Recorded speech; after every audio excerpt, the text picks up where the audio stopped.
Почему свет является одновременно и пламенем, и огнем? Почему свет одновременно является и пламенем, и огнем? Бог есть огонь, следовательно, огонь без пламени и света быть не может. Свет содержит в себе и пламя, и огонь, как великую потенциальность. Это фазы проявления света. Они меняют его качество. Так свет становится огнем, теплом, влагой и жизнью. Кто знает язык слов? Свет, пламя, огонь. Кто знает язык слов? Свет, пламя, огонь. В ком огни сердца возжжены. Язык этих священных слов, этих мощных символов, он сокрыт, ибо непознаваем.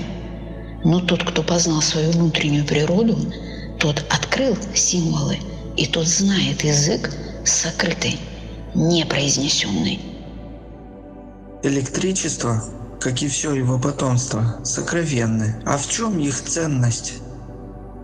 Все сокровенное ценно и священно, ибо оно обожествлено, как то слово, что было у Бога.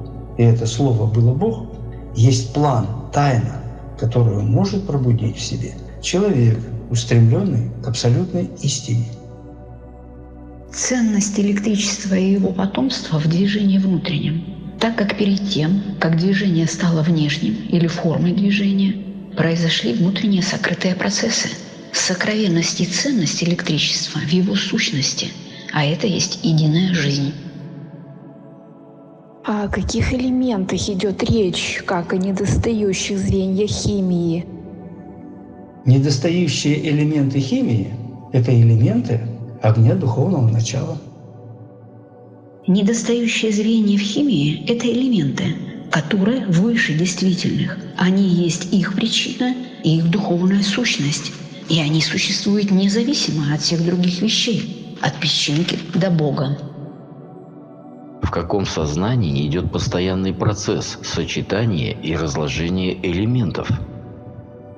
Сочетание и разложение элементов может происходить в проявленном сознании. Постоянный процесс сочетания и разложения элементов происходит в живом сознании, и это есть эволюция. Так первичная природа становится двойственной, изначальное становится началом, а вечное – периодичностью. Если говорится о тепле и холоде, значит ли это, что появляется температура, и как следствие этого отрицательные и положительные числа? Все есть следствие действий Фахата в дифференциации прокрытия. Интересная мысль. Действительно, все взаимосвязано. Тепло и холод, температура, отрицательные и положительные элементы электричества, отрицательные и положительные числа. Так, единое становится раздельным, и появляется сравнительный аспект.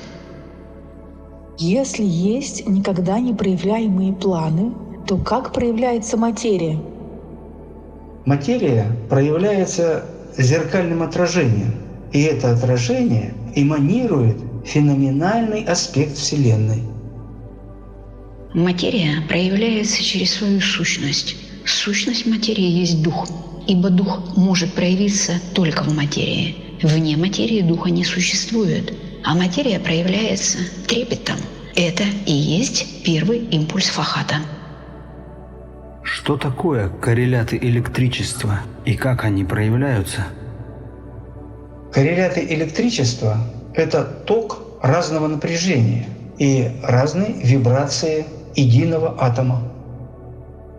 Разум и творчество есть корреляты электричества. В человеке это качество психической энергии. Сатурн, как символ движения мысли или времени, дает импульс проявления коррелятам электричества, и мысль становится движущейся. Так образуется мир собственный, своя форма выражения, своя мысль. Так творит разум. Великие космические элементы. А что это? Великие космические элементы – это единый в трех и три в одном. Их сущность. И эта сущность сама в себе, сочетаясь, становится семью. Великие космические элементы – те, кто меняет структуру единого пространства.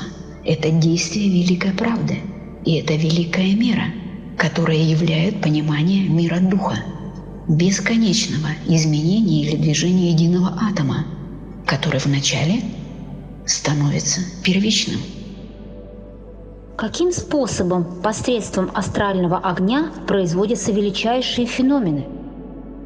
Величайшие феномены производятся тогда, когда огонь пространства соприкасается с мыслью, то проявляется качество огня, который несет план эволюции. Это качество и есть состояние чувственной материи. Какова мысль, таковы и чувства. А чувства, выражаясь, и есть феномены. Величайший феномен – это рождение. Сущность материи – рождать. Так латентный атом становится первичным, потом он пробуждается к жизни и становится атомом действующим, который может менять структуру пространства величайшими феноменами. Величайший феномен изменяет сознание человека. Если есть в пространстве эктоплазма хранилище и сохранение психической энергии, то в человеке это тоже есть. Эктоплазма в человеке есть сома и заградительная сеть. Их двое. Первое – чувственность. Второе – фосфор желез, дающий доступ к огню. Сохранение психической энергии – это резервуар сердца. Ведь сердце – самый независимый орган. Психическая энергия может изменить свойства огня, заменить отрицательное на положительное, зло на добро. Как собрать все сознание? Собрать все сознания можно лишь только пробудив сознание, следствием чего будет явлена самодеятельность, а она, в свою очередь, позволит сделать сознание подвижным. И эта подвижность создаст возможность созвучать с всесознанием. Все сознание собирается единением трех миров. Только огонь сердца может зажечь все огни. И эти огненные волны собирают все сознание.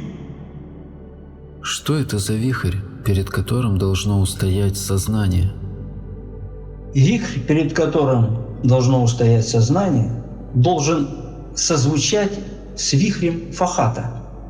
Вихрь человеческого эмоционального хаотического настроения творит разобщение своим эгоизмом, а Фахат гармонизирует все.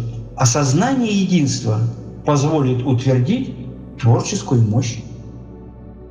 Вихрь, перед которым должно устоять сознание, это действие иерархии света.